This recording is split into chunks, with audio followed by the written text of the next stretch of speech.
কোন চালু থাকা সামাজিক প্রকল্প বন্ধ হচ্ছে না।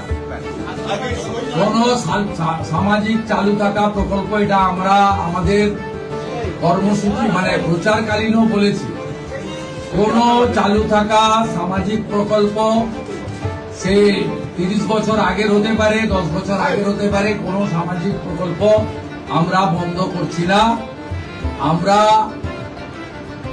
পেপারলেস অফিসও করব, আমরা সমস্ত পোর্টালগুলোকে আপডেটও করব এবং সমস্ত বেনিফিশিয়ারি ডিবিটির মাধ্যমে, যেটা নরেন্দ্র মোদীজির নেতৃত্বে দেশের সরকার করেছে, ডাইরেক্ট বেনিফিট ট্রান্সফারের মাধ্যমে হবে এবং সবটাই স্বচ্ছতার সঙ্গে হবে।